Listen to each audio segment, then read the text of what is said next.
Chapter 1. First meeting with the Mary. There things happened to me nearly 10 years ago.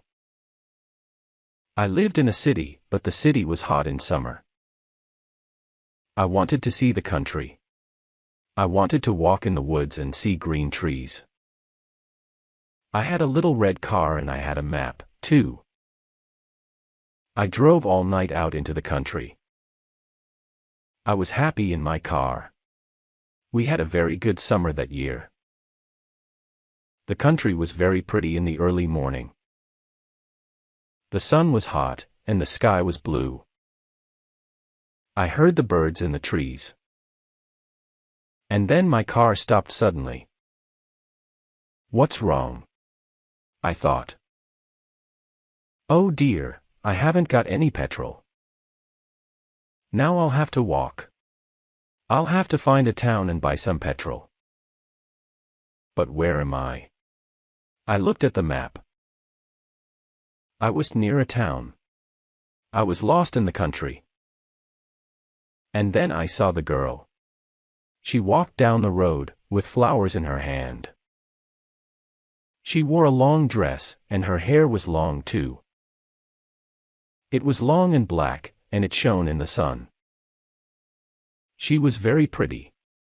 I wanted to speak to her, so I got out of the car.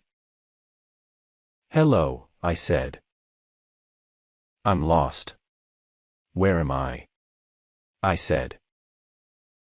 She looked afraid, so I spoke quietly. I haven't got any petrol. Where can I find some? I said. Her blue eyes looked at me, and she smiled. She's a very pretty girl. I thought. I do not know, she said. Come with me to the village. Perhaps we can help you, she said. I went with her happily, and we walked a long way. There isn't a village on the map, I thought. Perhaps it's a very small village, she said. Chapter 2. Perhaps village. There was a village, and it was old and pretty. The houses were black and white and very small. There were a lot of animals. The girl stopped at a house and smiled at me. Come in, please, she said. I went in. The house was very clean, but it was strange, too. There was a fire and some food above it. I felt hungry then. That's strange, I thought. They cook their food over a wood fire. Perhaps they have no money. I met her father and mother, and I liked them. They were nice people, but their clothes were strange. Sit down, said the old man. Are you thirsty after your walk? He gave me a drink, and I said, thank you. But the drink was strange, too. It was dark brown and very strong. I didn't understand. But I was happy there. I asked about petrol, but the old man didn't understand. Petrol, he asked. What is that? This is strange, I thought. Then I asked, do you walk everywhere? The old man smiled. Oh, no, we use horses, he said. Horses? I thought. Horses are very slow. Why don't they have cars? But I didn't say that to the old man. I felt happy there. I stayed all day, and I ate dinner with them that evening. Then the girl and I went out into the garden. The girl's name was Mary. This is nice, we like having visitors. We do not see many people here, she said. We spoke happily. She was very beautiful. But after a time, she began to talk quietly, and her face was sad. Why are you sad? I asked her. I cannot tell you. You are only a visitor here. We have to say goodbye tonight. You have to go now, she said. I didn't understand. I loved her. I knew that. And I wanted to help her. Why did I have to go? But Mary said again in a sad voice, you have to go. It is dangerous here. So I said, I'll go to the next town and find some petrol. Then I'll come back. She didn't speak. I love you, Mary, I said. And I'll come back to you. You won't stop me. She said goodbye to me at the door. Her face was very sad, and I was sad, too.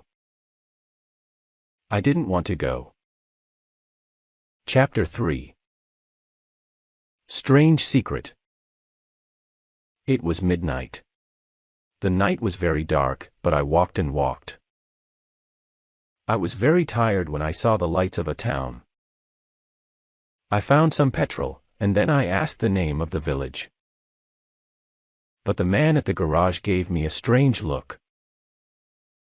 What village? He asked. I told him about the village. I told him about the old houses and the people with strange clothes. Again he gave me a strange look. He thought, and then he said, there was a village there, but it isn't there now. There are stories about it, strange stories. What do people say about it? I asked. He didn't want to tell me, but then he said, there was a big fire in the village. Everybody died. There aren't any people or houses there now. How did it happen? I asked. And why? Oliver Cromwell killed them, he said. He was angry with the villagers because they helped the king in the war. I couldn't speak. This isn't right, I thought. That war happened 350 years ago. Then I remembered the strange clothes, the long hair, the food, the fire, and the old houses. And I remembered, too, about the horses. But I don't understand, I cried. I saw the people and the village. I spoke to some people there. The man looked quickly at me, and then he spoke. There's an interesting story about the village. For one day every 10 years, it lives again, but only for one day. Then it goes away again for another 10 years. On that one day, you can find the village. But you have to leave before morning, or you will never leave. Can this be right? I thought. Perhaps it was. Mary said, you have to go. She loved me, but she said, we have to say goodbye. She was afraid for me. Now I understand, I thought. I went back to the village, but it wasn't there. I looked again, but I couldn't find it. I saw only flowers and trees. I heard only the sound of the birds and the wind. I was very sad. I sat down on the ground and cried. I will never forget that day. I remember Mary and I will always love her. Now, I only have to wait 2 months. The village will connect back again. On the right day, I will go back. I will find her again, my love with the long, black hair. And this time, I will not leave before morning. I will stay with her.